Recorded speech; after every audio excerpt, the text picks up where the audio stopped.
सभी को बच्चों मेरा राधे राधे। ताल के 10 प्राण में अभी तक हमने आपको काल की परिभाषा, मार्ग की परिभाषा बताई थी।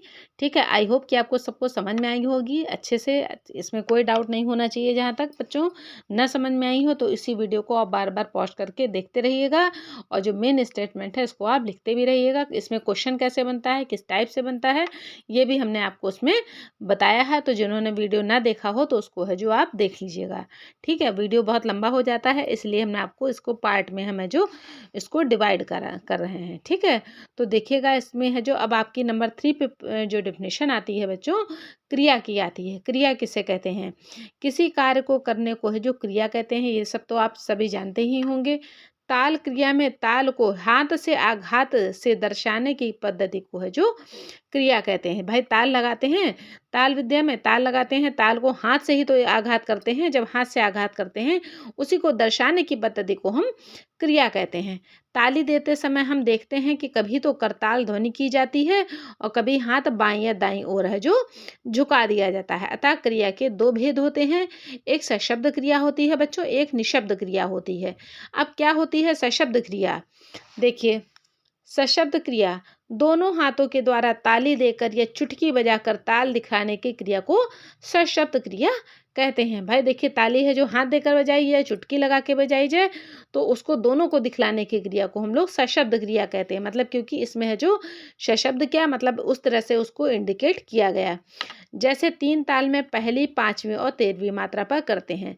कहने को तो यहाँ पे 3 ताल दिखाया गया है, लेकिन 3 ताल के अलावा जितनी भी तालें आती हैं उसको इसी टाइप से इंडिकेट करते हैं। फिर नेक्स्ट को आपकी आती है, इसमें सशब्द क्रिया हो गई क्रिया का एक पार्ट। नंबर 2 पे हो गया आपका निशब्द क्रिया। निशब्द क्रिया किसे कहते हैं? इस क्रिया के अंतर्गत ताली न देकर केवल हाथ को एक ओर झुकाकर मात्रा गिनी जाती है, और जिसे है जो खाली दिखलाना कहते हैं। खाली दिखलाना भी जानते हैं आप, इस टाइप से इसको है जो इंडिकेट किया जाता है, या इस टाइप से है जो इसको इंडिकेट किया जाता है। जैसे 3 ताल की नवी मात्रा पर झप ताल की छठी मात्रा को जो कहते हैं। जैसे 3 ताल की नवी मात्रा हो गई और झप ताल में क्या हो गई, छठी मात्रा पर इसको खाली कहते हैं। 3 ताल में कितनी मात्राएं होती हैं? 16 मात्राएं होती हैं। तो उसमें खाली कहाँ से होती है? नवी मात्रा पे होती है। झप ताल में आपकी 10 मात्राएं होती हैं और खाली इसमें कितनी होती हैं? 2-3 मात्राओं के 4 विभाग होते हैं। ठीक, 1-3-8 पर ताली होती है, छठी मात्रा पे बच्चों इसको आपकी खाली होती है। ठीक है, तो इस तरह से इसको है जो झपताल को में है जो खाली को इस नंबर पे इंडिकेट करते हैं। चलिए आगे देखते हैं।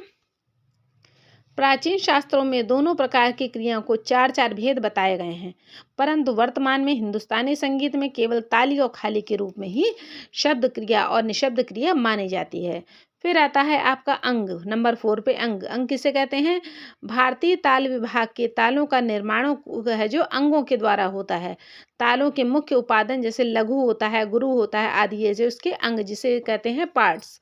ठीक है, इसी से है जो आचार्यों ने इसको अंग कहा है।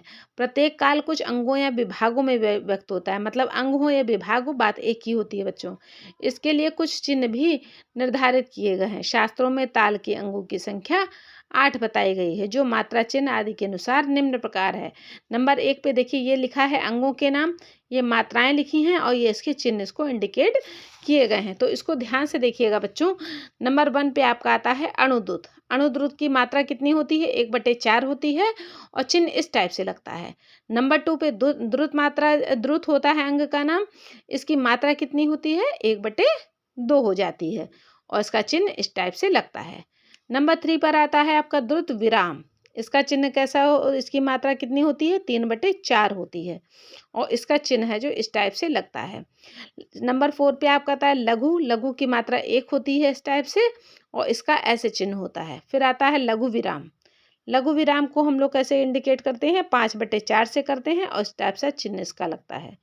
फिर आता है आपका गुरु। गुरु की है जो 2 मात्रा होती है और इसको इस टाइप से इंडिकेट करते हैं। फिर आता है आपका नंबर 7 पे प्लुत।